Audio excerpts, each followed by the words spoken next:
All right, cool. Hi, everyone. My name's Domenic Rizzolo, and I'm going to be presenting today. My talk is called A Place to Hang Our Hats. It's about security, community, and culture.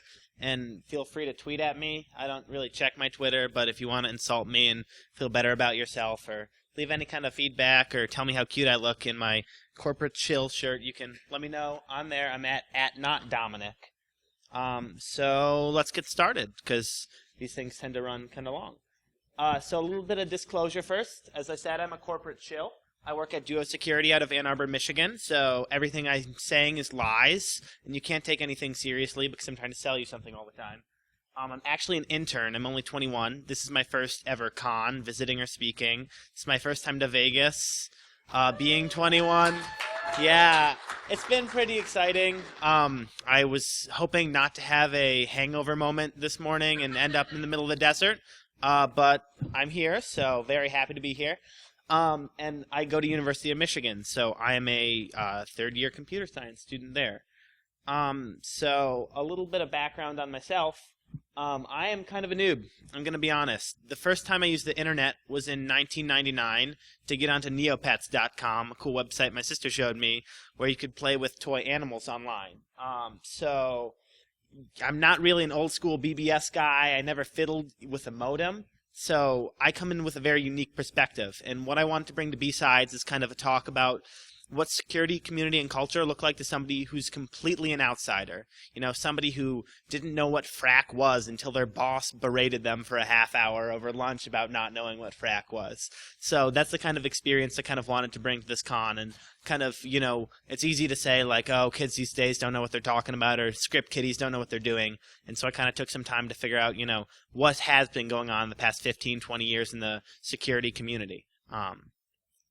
So where I started out on a research project at the University of Michigan called Cyber Warfare History Project. And if the word cyber is throwing up a red flag for you, I've gotten to that point too. So what that involved was reading every New York Times and Washington Post article ever with the word cyber in it, and looking for ones about cyber warfare and logging the experts and the actors mentioned in them.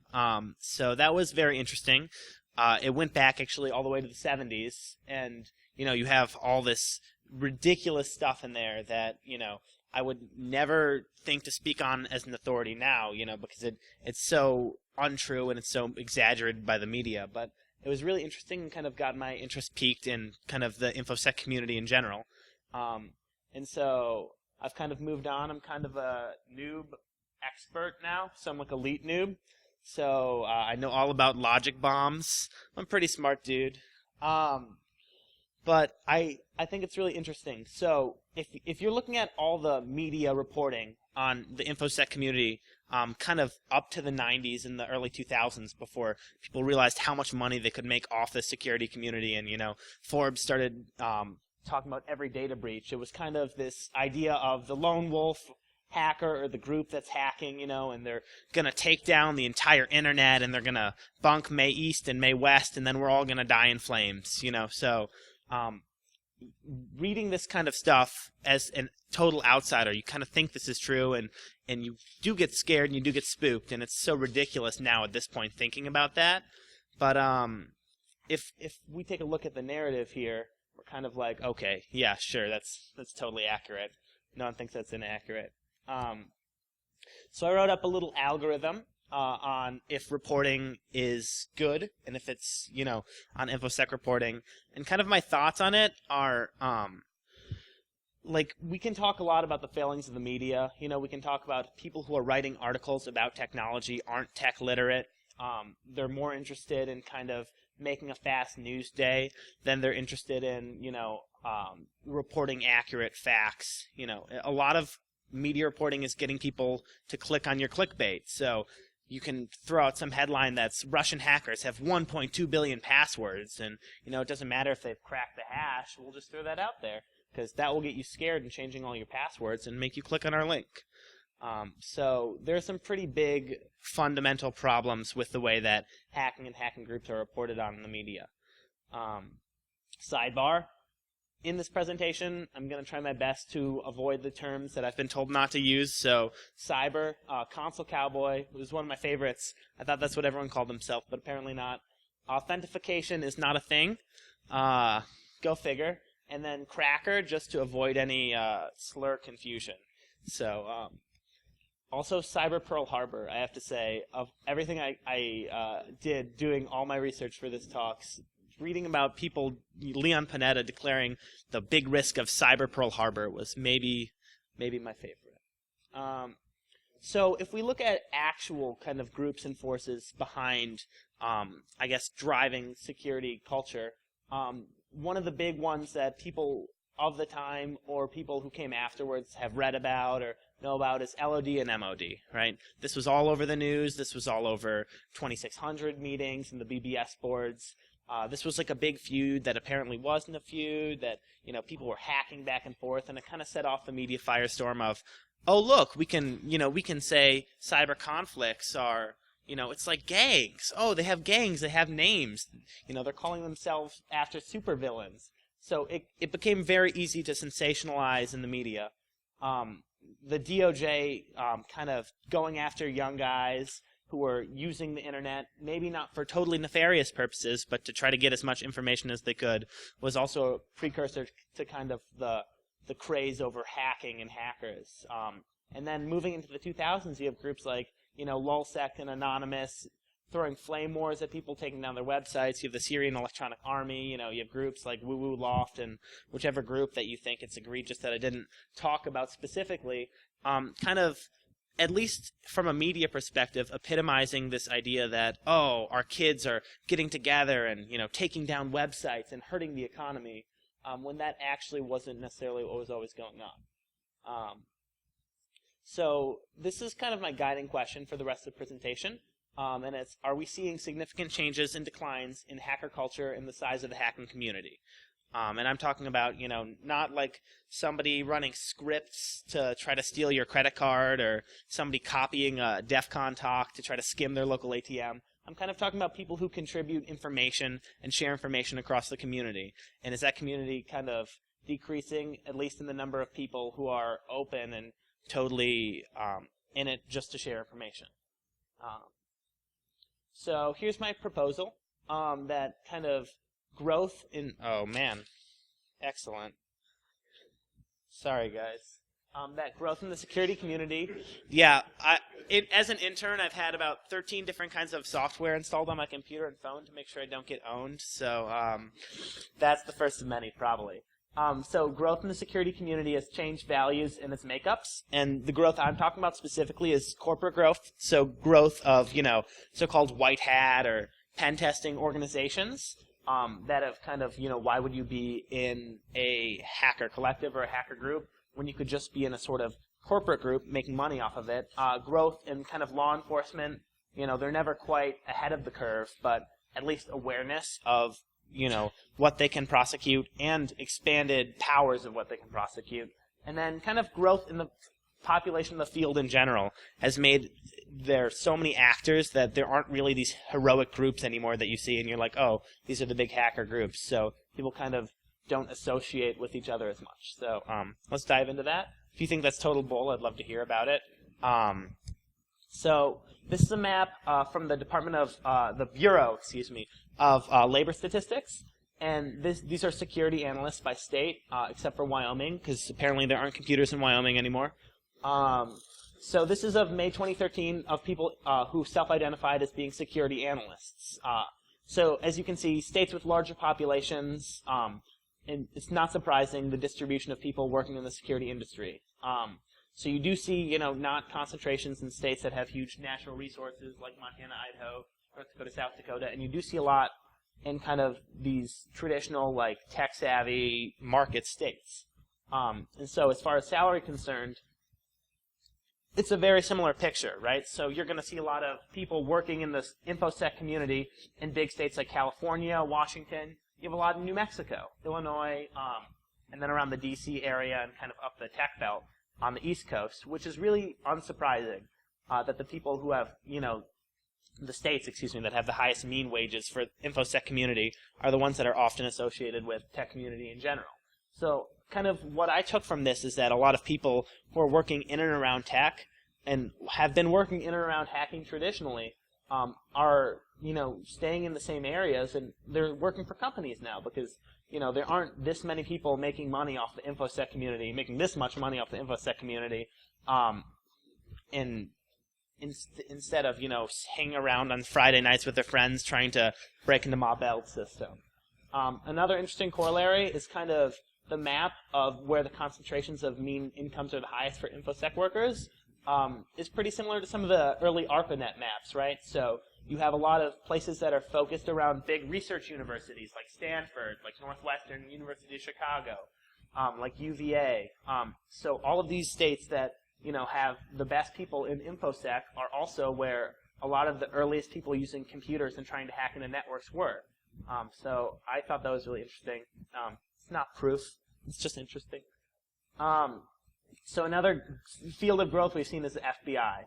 So the FBI has seen over a 350% growth in its support staff over the period of the 90s. So the 90s is kind of, depending on who you ask, a time that the internet started to become, hacking and became less of a Wild West than it was. Obviously, if you ask somebody who started in the 90s, they'd say, oh, the 90s was the Wild West.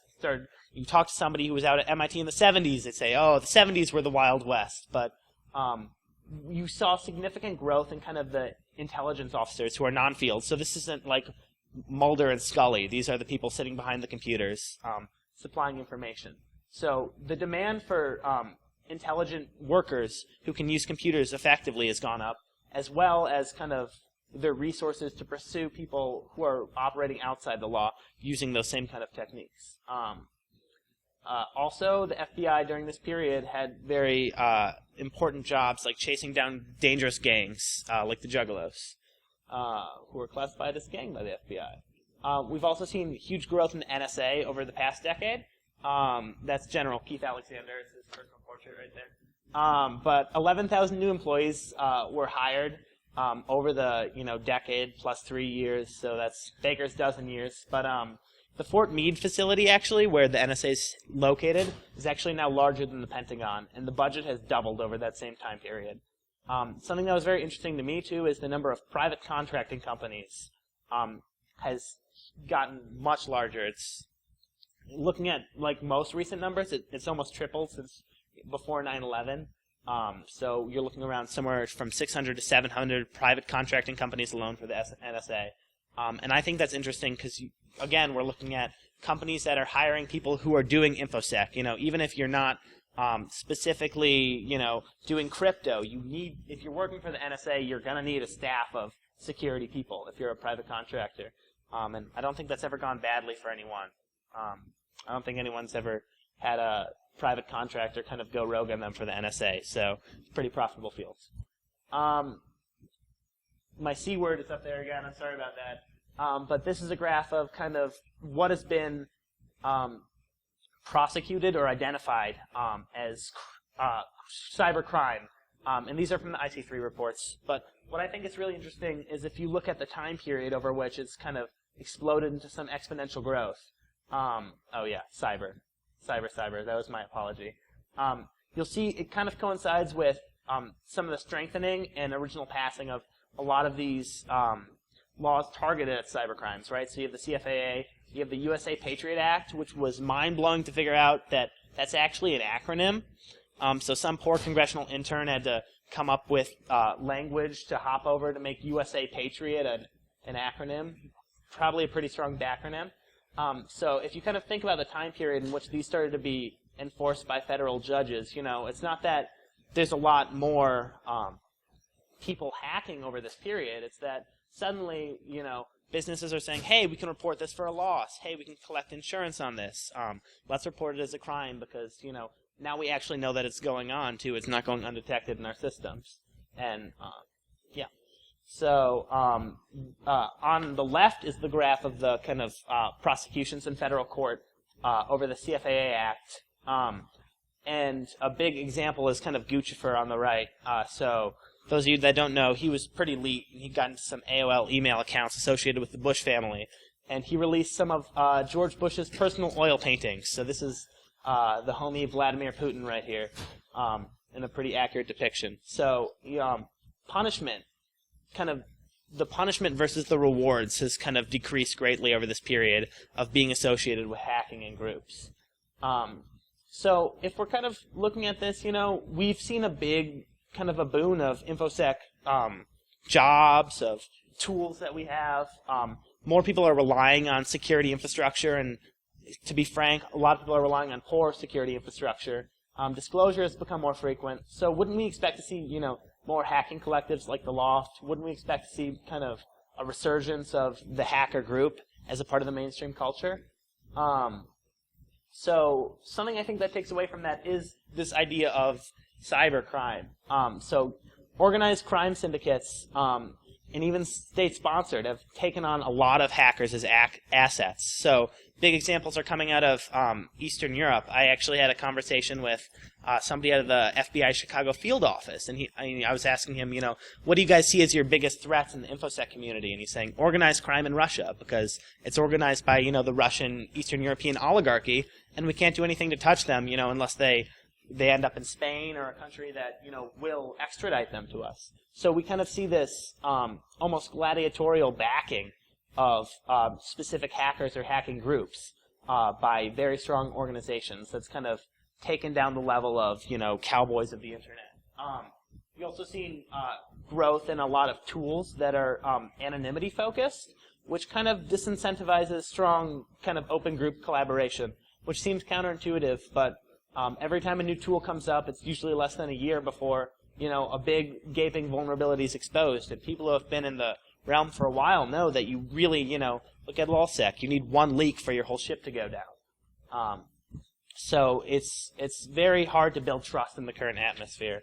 This is not funny. This is embarrassing now. I'm sorry. Okay. Another thing is the growth of responsible disclosure. So kind of the old, crackers and sneakers, not the people who are pursuing information, but the people who kind of like to play around and try to break software, now honestly have legitimate cracking and sneaking avenues, right? So looking at bug bounty specifically, the most profitable bug bounty I found, not to be too specific, but it was over 3.877 intern summer salaries. Which is a lot. So if I found one of these bugs, I could be not working for 3 summers and, lying back in the great beaches of Traverse City. And also, we see kind of an idea of the 90s and the 80s, since it's a lot of very technical, literate, young people doing a lot of the hacking, which I think is really interesting. And having discussions with some people at this con and talking to people over the internet, a lot of people have kind of, said, look, I had a lot of fun breaking software, I had a lot of fun running into systems and using, my red box, but, I got married, or I had kids, or, I had to take care of my parents. So you kind of see a lot of people growing up and saying, the risk really isn't worth the reward anymore. So less teenage angst. But, you kind of have to say, they're still teenagers. What's happened to that? So a big avenue I see is kind of enterprise, especially as a student at a university. So I think a lot of young people now who are tech literate and interested in computers have very easy avenues to either get into a university with a good scholarship or jump immediately to Silicon Valley, right? We kind of see this cesspool of people conglomerating there, fighting for $3,000, 20 square foot apartments. And on the college scenes and around these big research universities where you started to see the first kind of hacker groups form, now you see big things like hackathons or student entrepreneurial associations that are trying to get kids right into the money. They've realized there's so much money in this. Why do we even have to pursue all the way? I don't care if I can break into somebody's system.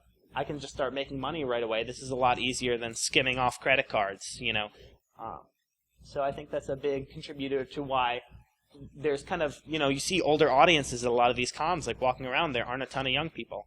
And there are definitely some of us who are interested and, who've got interested, but you don't see kind of the huge youth interest that you would see at 2600 meetings or things like that.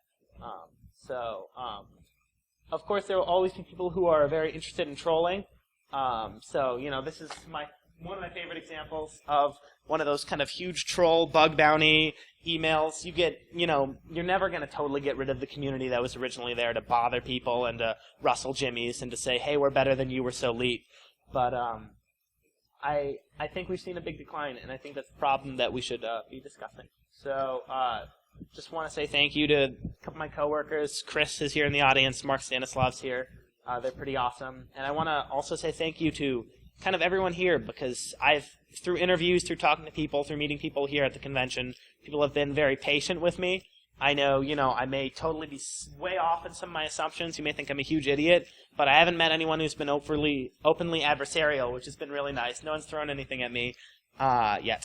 And it's, how accepting the community is, I think, is a really great kind of pointer to me to say, like, this is something I would love to be involved in, because people are so accepting and so intelligent and so willing to share their time and resources. So I'm sure you have questions, comments, heckles, so let's get down to it. Are there any questions?